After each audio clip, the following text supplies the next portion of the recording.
Hello, everyone, and welcome to another session of Journey Within Sahaja Yoga.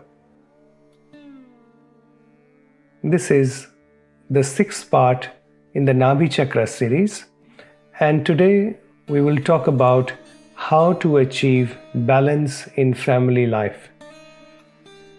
If you haven't watched the previous parts in this Nabhi Chakra series, I would really request you to go back and watch those sessions before you continue with this program.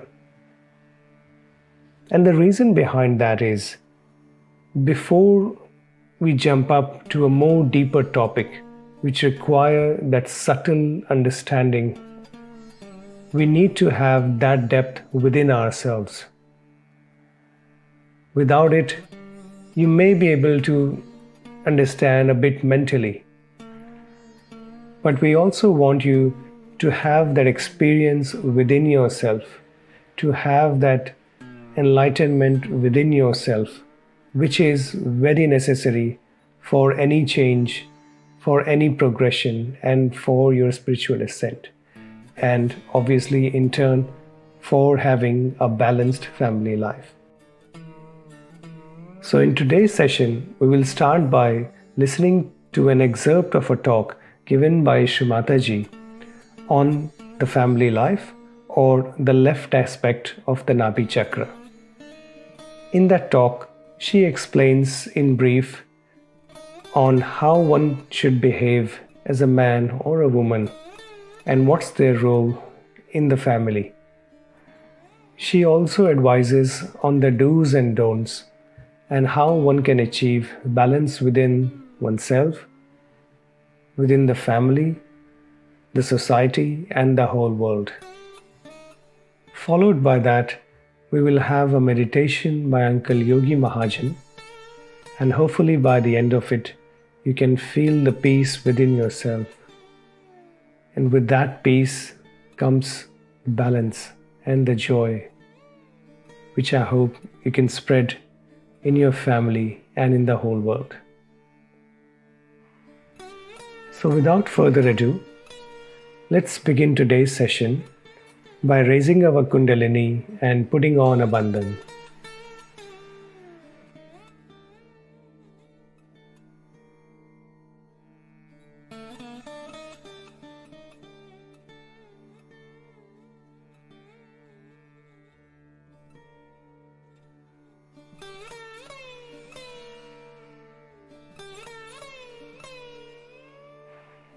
Slowly put both of your hands back into your lap, palms facing upwards, and with full attention, let's listen to the talk given by Mataji.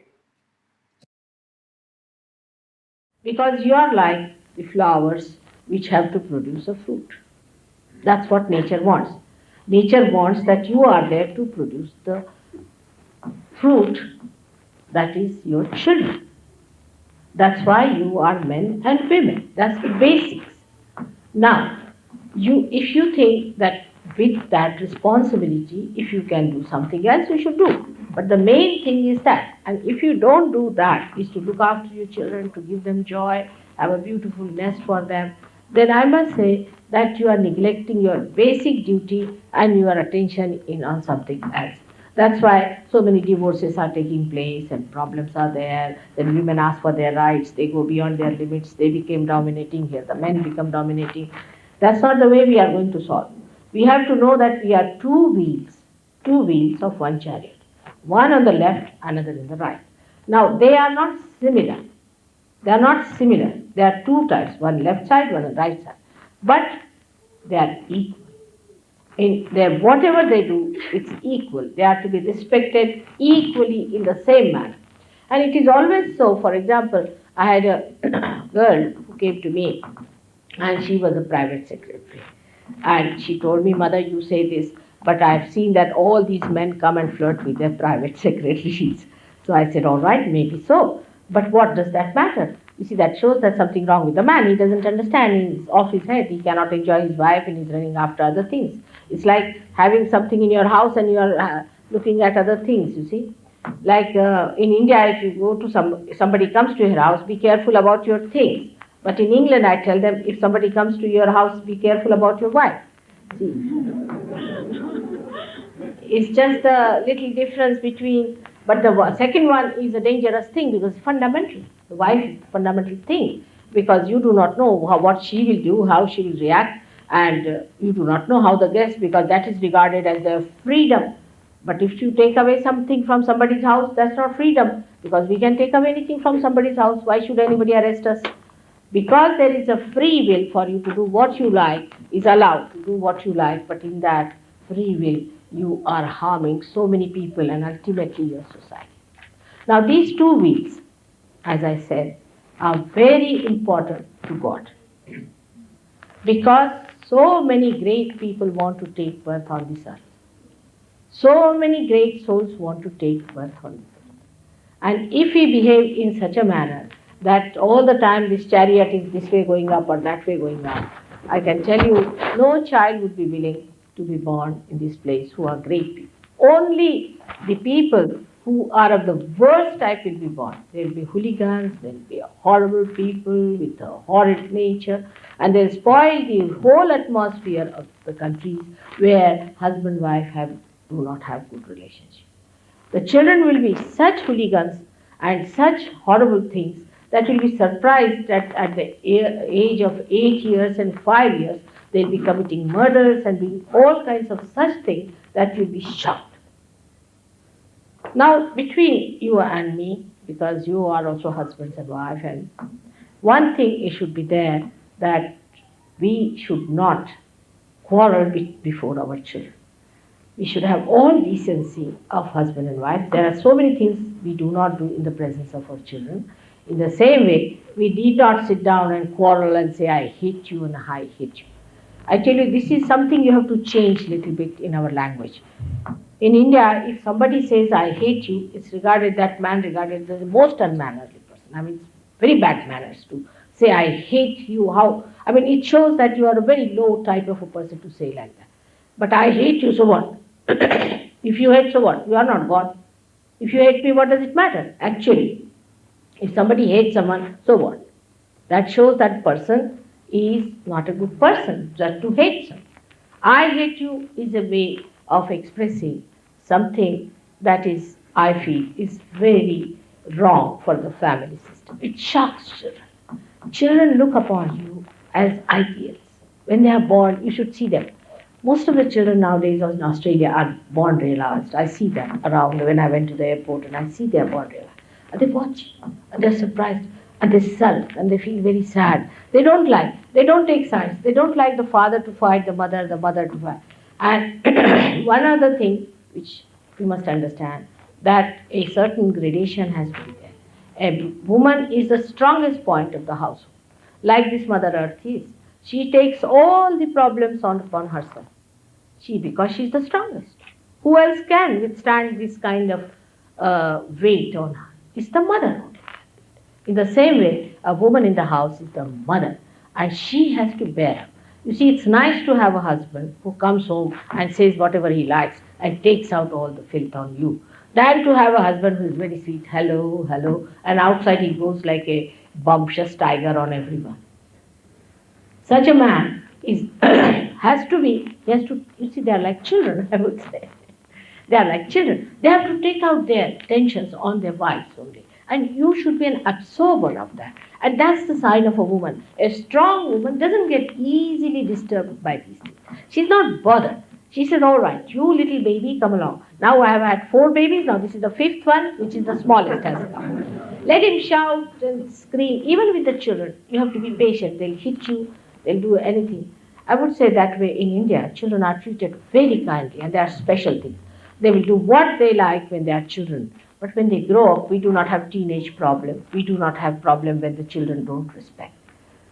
This is a very important aspect of our modern life that we have to understand. What is the relationship of husband and wife is?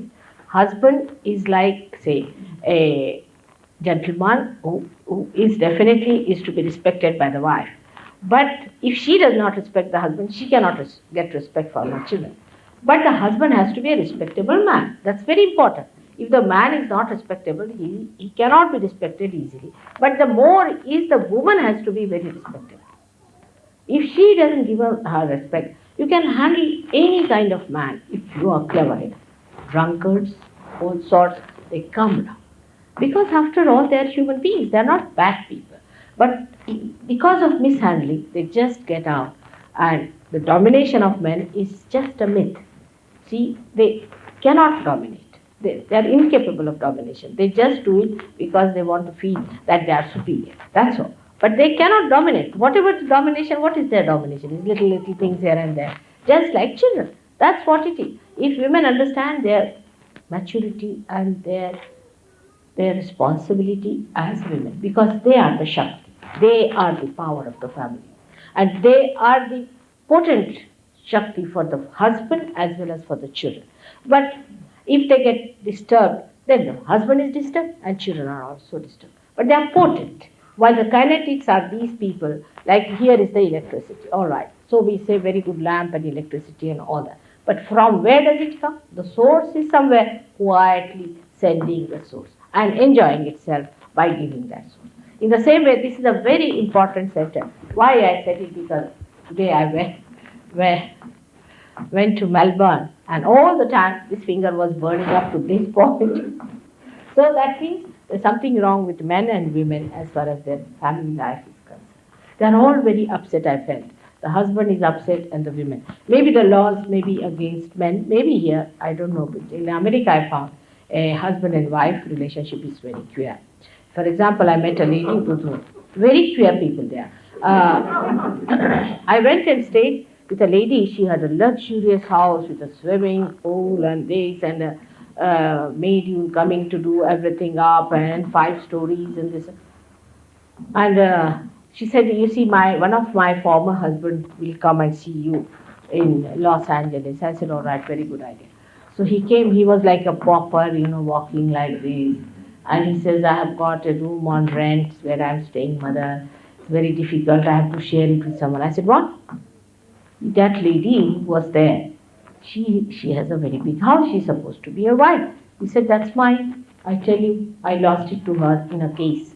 I said, how could you lose that in a case? Because she asked for a divorce and because she found guilty out of me, something. So she got it.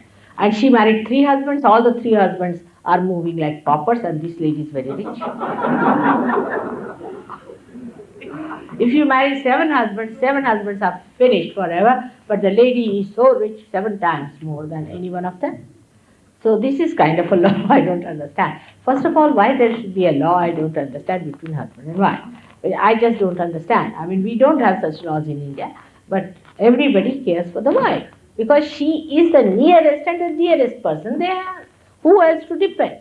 If the woman is dedicated and devoted to husband, do you think he'll run after any other woman? He has to come back to her.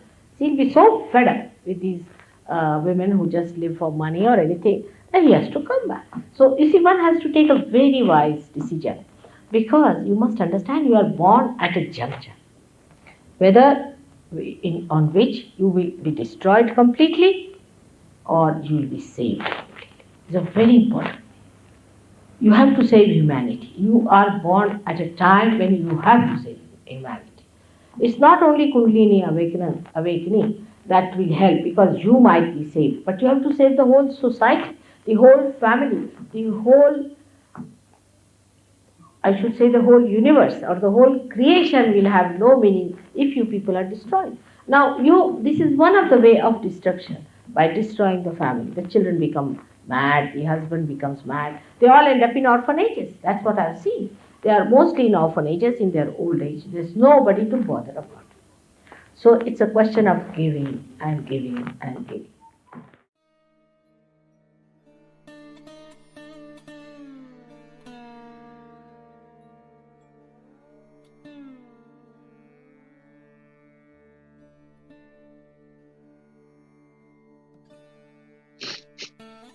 Jai Shri Mataji.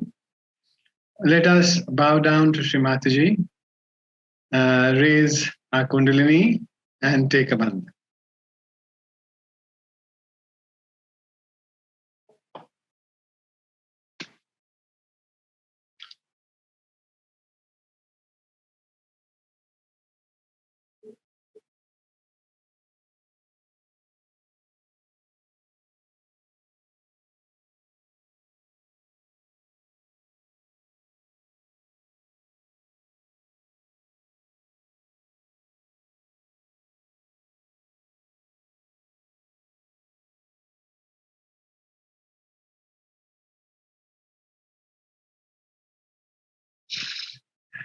Place both your hands on Mother Earth and pray to Mother Earth to absorb all the negativity of your chakras and the nadis.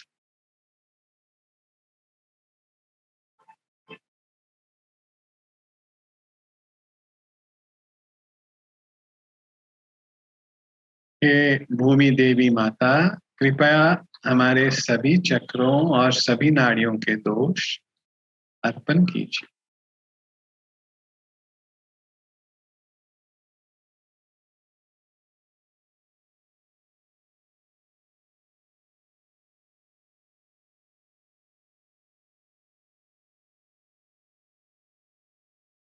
The deity of the first chakra is made of the earth element. It responds to the gravity of Mother Earth and releases all the blocks in our left side into the Mother Earth. The deity of the first chakra blesses us with innocence, with chastity, with auspiciousness, with wisdom, and takes us to the home of our mother.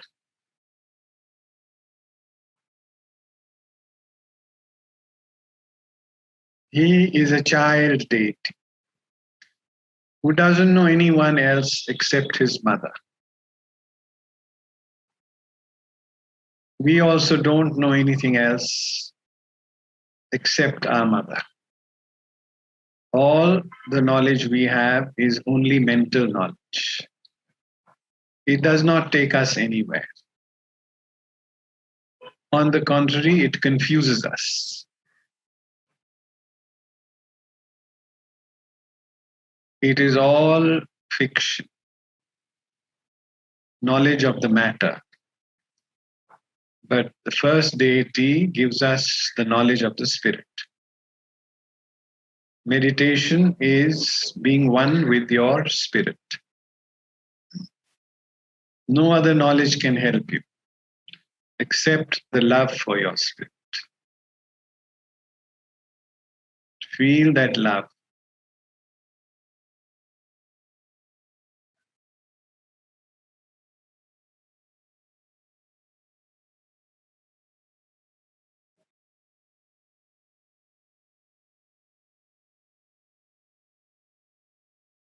This love is in all of us. It is not borrowed. It is not imagined. It is innate, born with us since our birth.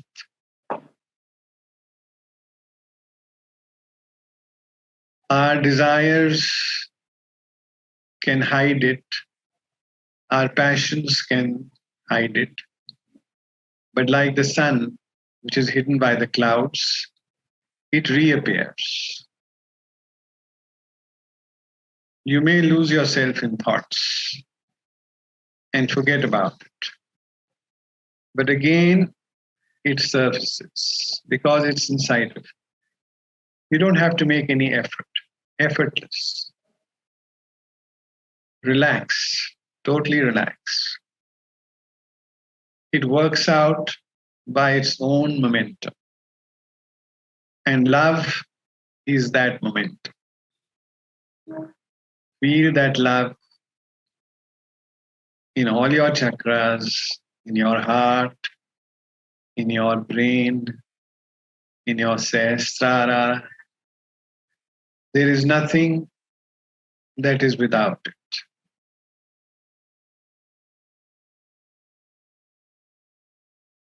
All our mental ideas and thoughts are limited, but love is unlimited, infinite. To know the infinite, we have to become the infinite. We have to become the infinite love.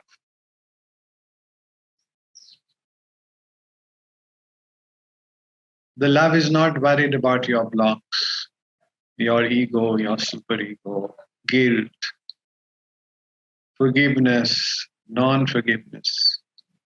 It is beyond all that. So leave all that behind. These are all your mental ideas given to you by your intellect, by your condition, by your programming. The spirit can never be guilty because the spirit is pure. Fire cannot burn it, water cannot wet it, wind cannot dry it. It is itself complete. It knows itself by its own consciousness. You cannot know it from your intellect. You cannot know it from your emotions. It has its own consciousness. It's very easy to plug into it if we leave the past and the future behind. There is nothing to worry. The deity of the Sahasrara, Her Holiness Sri Mataji, Nirmala Devi, takes care of everything. She has provided us with everything. Even before we ask, she gives. So there is nothing for us to worry. The worry agitates the Nabhi Chakra unnecessarily. And that is when we lose our balance. We get tense. When the Nabhi gets tense, the attention goes into the disturbed area and we lose our balance. So, nothing to worry. Tell your Nabhi, I am totally satisfied. I am totally content. I don't need anything. I have everything. I have so much that I can give to others. The more you give, the happier your Nabhi becomes. The more its vibrations multiply.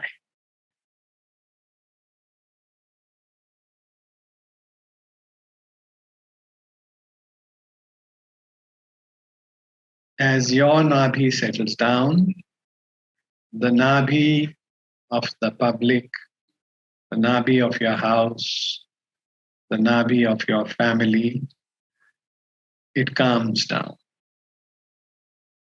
And you feel the peace within yourself. And that's how evolution takes place, when there is peace inside of us. When there is peace, we give peace to others. Totally peaceful. Don't allow your liver to activate you. Tell it to calm down. Whatever we do or think is not going to happen. Whatever we plan, the goddess neutralizes. Sankalp vikalp karoti. So there's nothing to plan. There's nothing to control, not even control your thoughts. They will fade away because they are not the reality. Reality is the spirit. Feel inside, go deeper. It has its own consciousness. Expand your consciousness so you can reach its consciousness. Deeper and deeper.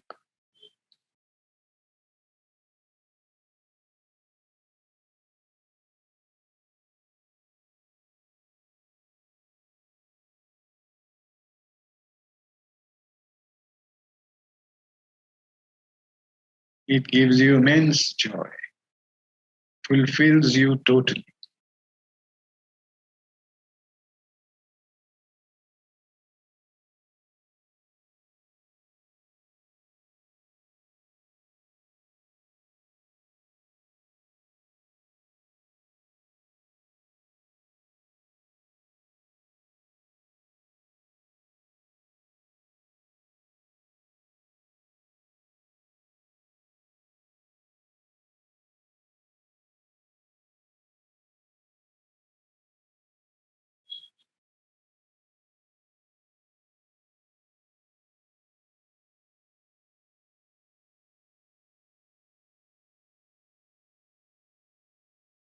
The tree of life rests on the nourishment it receives from the Nabhi Chakra.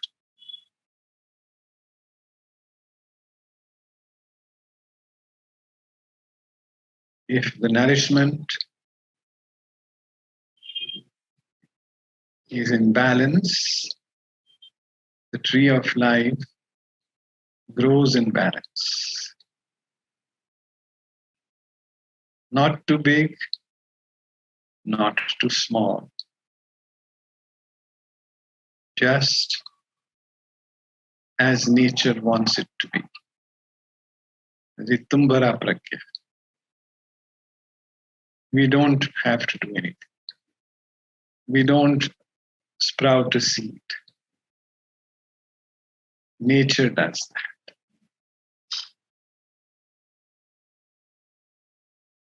The Kundalini within us sprouts the seeds. We do not control it. We do not direct it. It knows better than us.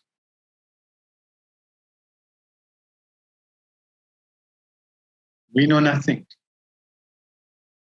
All we know is that we know nothing. Avidya.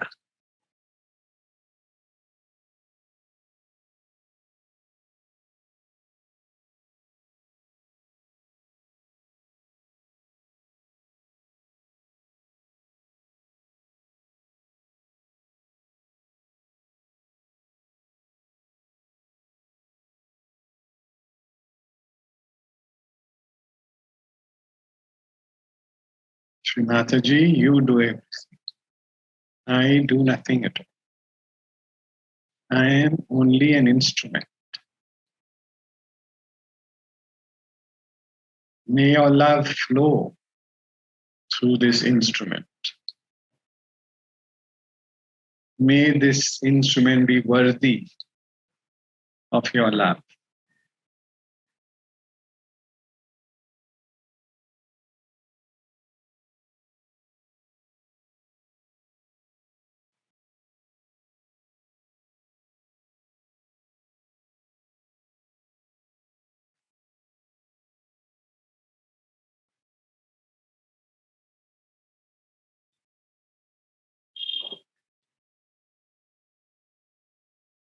Total silence.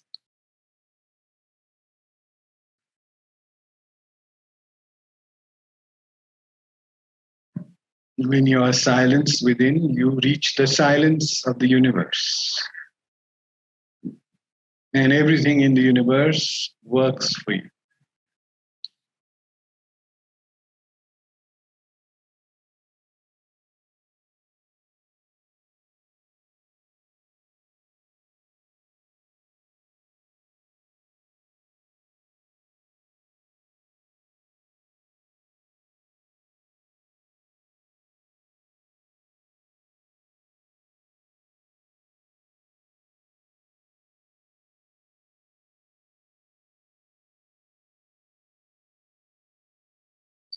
effortless.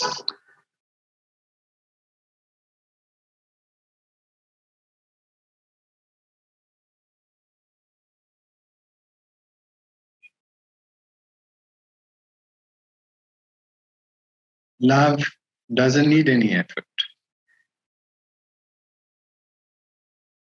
It is natural.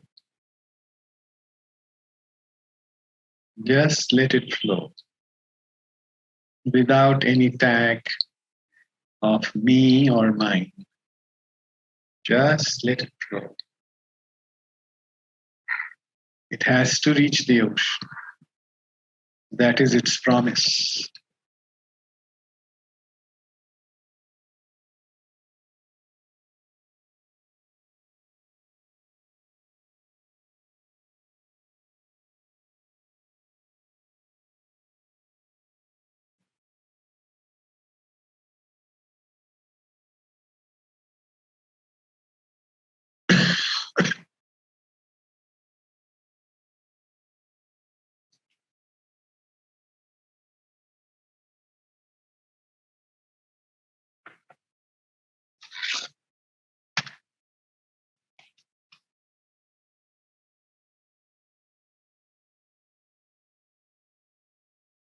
Don't focus anywhere.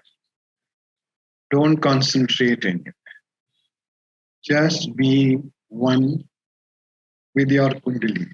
Just feel. That's all. Feel.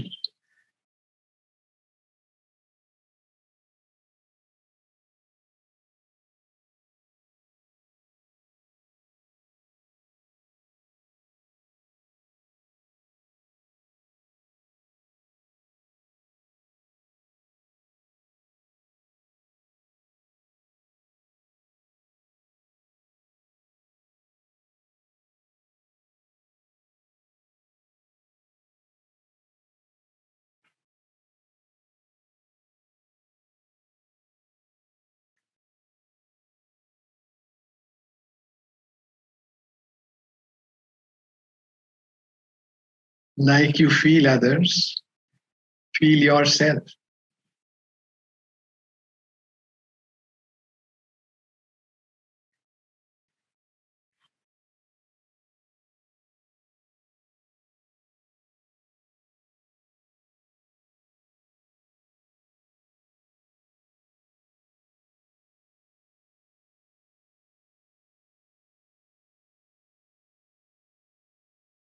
Feeling is beyond thoughts.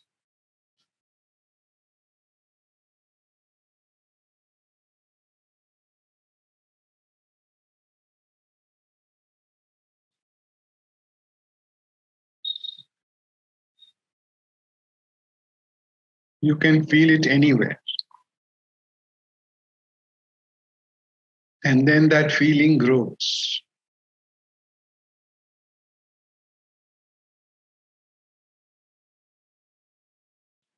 That feeling rises.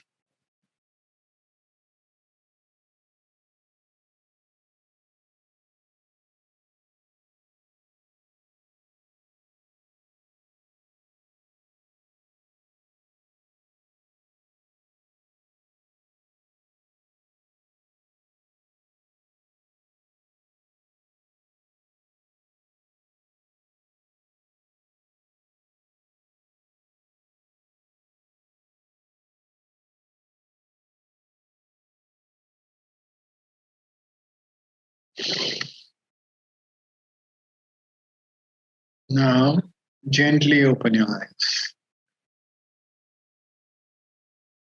and look at the photo of Sri Mataji without thinking.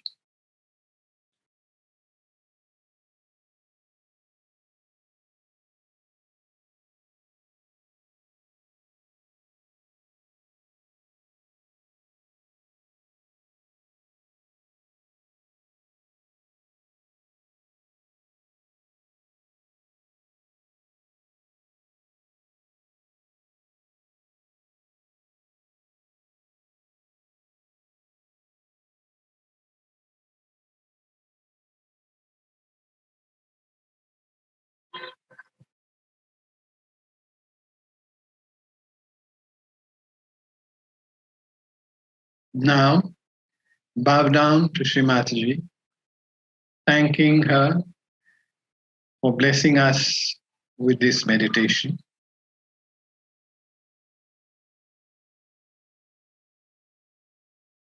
Then raise your Kundalini 3 times.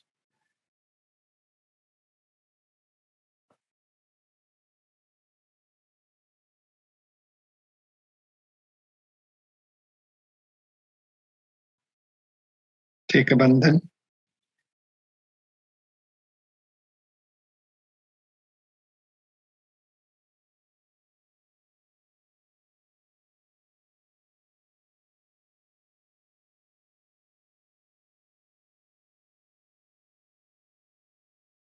Jai Shri Mataji.